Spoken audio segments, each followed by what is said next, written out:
Lovecraft Country. E honestamente, esse foi um episódio para mostrar que a Letitia é a dona proprietária dessa série, né não?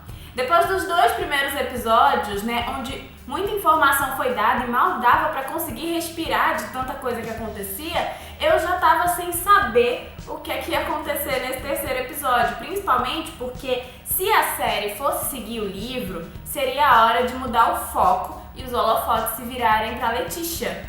E meio que aconteceu um pouco isso, né? Assistindo esse terceiro episódio de Lovecraft Country, ficou mais do que claro que a Misha Green, a showrunner da série, não veio pra brincadeira e ela vai continuar a sua série sem medo, trazendo muitas informações e focando em mostrar, né, como o racismo ele é realmente monstruoso. A gente já começa esse episódio 3, né, semanas depois do final do episódio anterior. Aparentemente o George realmente morreu, o Atticus e o Monrose contaram uma mentira sobre a morte do George para sua esposa, a Hipólita, e ambos, né, eles estão meio que sendo consumidos por todos os acontecimentos, por todas as mentiras também, né?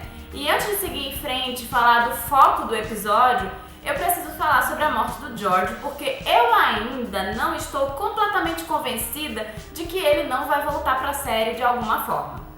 Em 3 episódios, Lovecraft Country mostrou que tudo é possível. Já tivemos uma seita onde pessoas lidam com elementos da natureza e conseguem não ser machucadas, onde criam ilusões, onde curam quem se machuca, né, quem se feriu. Já vimos também pessoas se transformando em monstros horríveis, dignos de um livro do Lovecraft. E com esse novo episódio tivemos assombrações. Depois disso tudo, você realmente acha que não é possível que o George volte à vida? Porque assim, eu acho bem possível. Sem contar que foi muito estranho o jogo de Ouija, né? Em que o suposto fantasma do George entrou em contato com a própria filha. Ninguém tira da minha cabeça que o George vai aparecer em algum momento, nem que seja como um fantasma. Mas assim, eu não acho que ele foi embora pra sempre, tá? Já que tiramos isso do caminho, vamos voltar ao foco central do episódio, a Letitia. Desde o primeiro episódio que eu acho que se ela não é a personagem mais interessante da série, ela é uma das mais interessantes. E finalmente podemos ver mais sobre o passado dela, né? A Letitia, ela recebe um dinheiro, né, e compra um casarão. Só que assim, logo ela descobre que ele é um casarão mal assombrado e que assim, o pessoal que assombra a casa não quer ela nem os inquilinos dela ali dentro. Então, a gente descobre também que anos antes, né, 8 pessoas negras desapareceram e acabaram sendo mortas dentro daquele casarão que a Letty se mudou. E aí a gente vai descobrindo que essas pessoas, né, esses negros, eles foram vítimas de experimentos horrendos e os espíritos deles, eles estavam sofrendo ali dentro daquela casa e assim, apesar de tudo, não são esses espíritos que estão querendo retirar a Letitia da própria casa dela. O espírito do dono da casa, o Winthrop, ele tá lá dentro. E o espírito do médico que fez os experimentos com as pessoas negras, também. E os dois são brancos e não querem gente ali dentro. Enquanto o Winthrop, por mais racista que ele seja, porque sim, ele é racista, ele não quer negros na sua casa, ele também não deseja brancos, ele não deseja ninguém ali dentro. Branco ou negro, pra ele, não importa, ele não quer ninguém dentro do casarão dele. Já o cientista que maltratou os negros, né, ele tá cheio de ódio de ver aquele ambiente cheio de pessoas negras. E aí, ele começa a assombrar a Letitia. É um episódio super agitado, cheio de imagens que beira o gore. A gente vê as deformidades que as pessoas sofreram por conta dos experimentos, né, que fizeram com elas. E é, além de muito triste, muito horrendo. Não é exatamente assustador no sentido de você pular de susto da cadeira, mas assim, dá muita agonia. Mas voltando pra Letitia, né, a mudança pra nova casa não é apenas um problema por conta das forças sobrenaturais.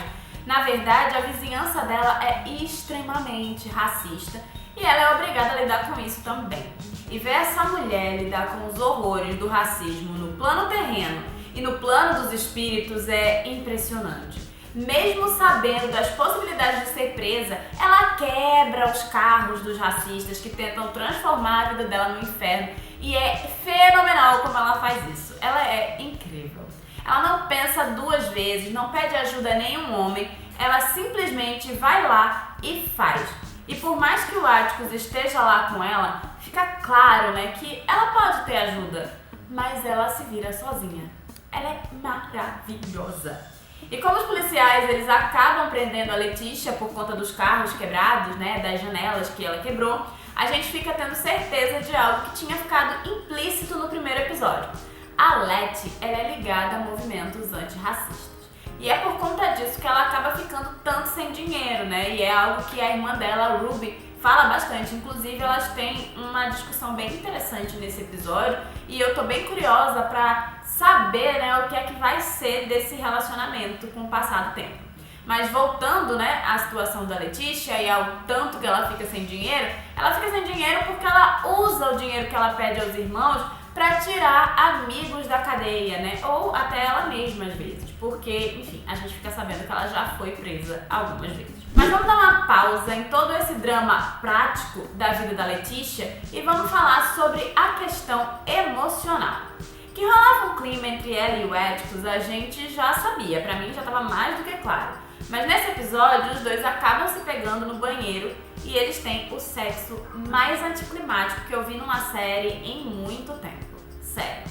E palmas pra Misha Green, mais uma vez, porque sem dizer muita coisa no texto falado, né, a gente tem toda uma situação que pode gerar uma discussão incrível sobre a solidão da mulher negra, sobre a ideia de que toda mulher bem resolvida é automaticamente uma mulher sexualmente vivida e que tem muitos parceiros, né, e sobre como o prazer feminino costuma ser colocado de lado.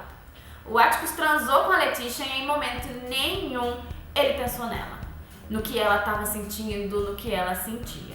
Ele só chegou lá querendo se aliviar e ela era virgem, o que com certeza tornou a experiência muito desagradável para ela. E ok, a Letty não disse nada para ele, mas ela não precisava necessariamente dizer alguma coisa. Ele tinha que ter tido o mínimo de cuidado com a parceira, independente dela ser virgem ou não, sabe? Dela ter tido relações sexuais antes daquele encontro ou não. E assim, após ele dar uma rapidinha, ele simplesmente vai embora e deixa ela lá, sozinha.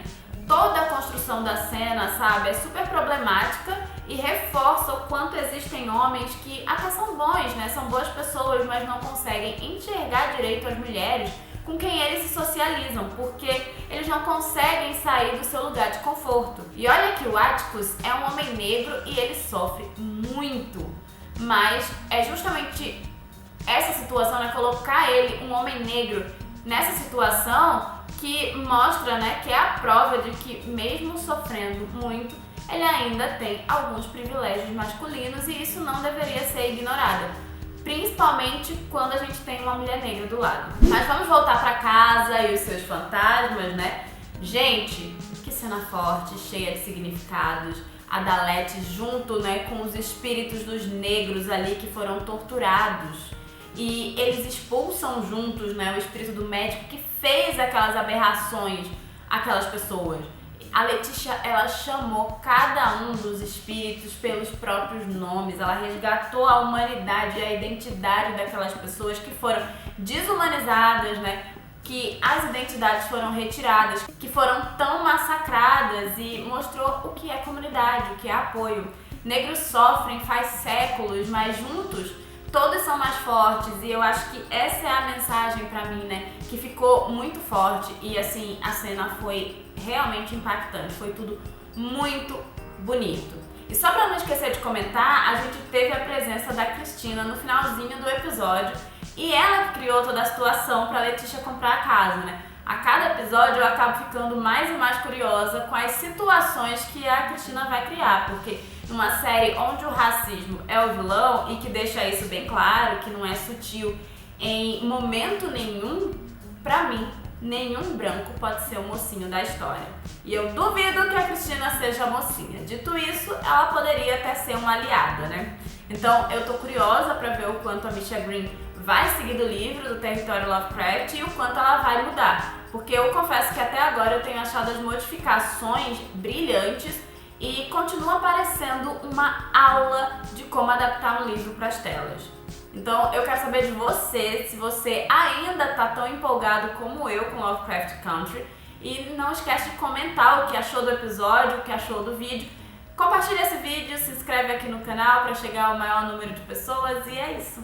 Tchau!